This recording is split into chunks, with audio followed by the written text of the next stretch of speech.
America व युरोपीय देश पाकिस्तानला नेहमी का वाचवतात?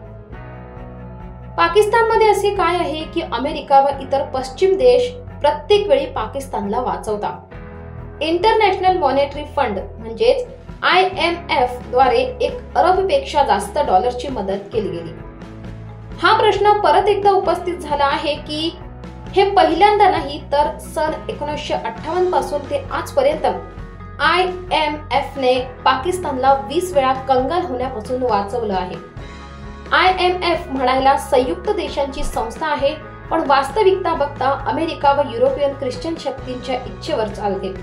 सन 1999 कारगिल युद्धाच्या काळात IMF ने 1.56 अरब डॉलरचे पाकिस्तानला कर्ज दिले होते.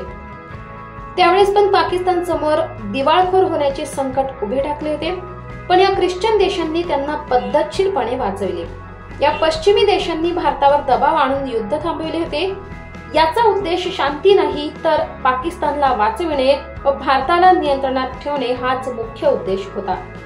1971च्या युद्ध सुरू होण्याआधीच IMF ने खूप मोठी रक्कम पाकिस्तानला दिली होती.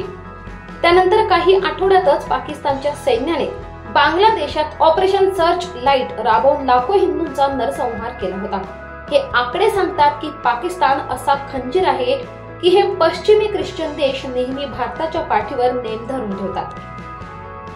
या रणनीतीचे लक्षण अखंड भारताचे तुकडे करून पाकिस्तान देशाची निर्मितीच्या पासूनच दिसायला सुरुवात झाली होती. भारताच्या स्वातंत्र्याच्या वेळी ह्या पश्चिमी देशांच्या पोटात खूप मळमळ होती की 200 वर्ष भारतावर राज्य करूनही सर्व भारतीयांना ख्रिश्चन बनवू शकलो नाही.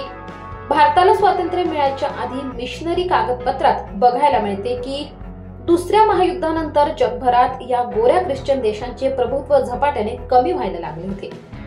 काही रणनीतिक कारणांमुळे भारतासारख्या देशाला स्वतंत्र करावे लागले होते, परंतु त्यांची इच्छा नव्हती की भारतीय उपमहाद्वीपाच्या या क्षेत्रावर जी पकड होती ती पूर्णपणे संपावी.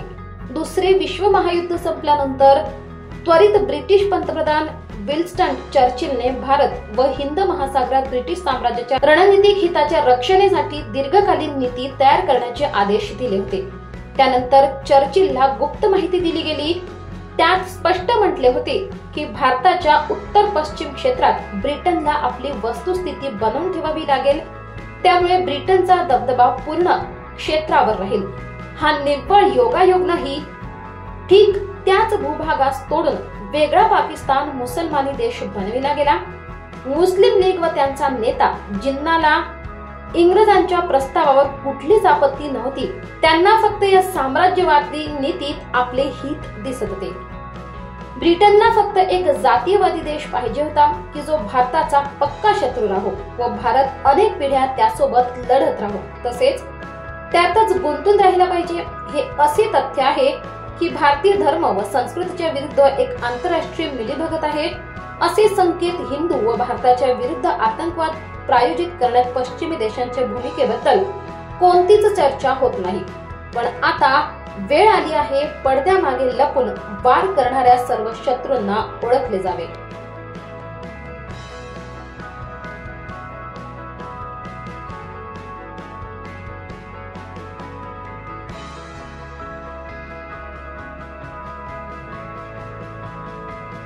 दिवसभरातील ताज्या घडामोडी बघण्यासाठी आजच मराठी केसरी न्यूजला लाईक, शेअर आणि सबस्क्राईब करा.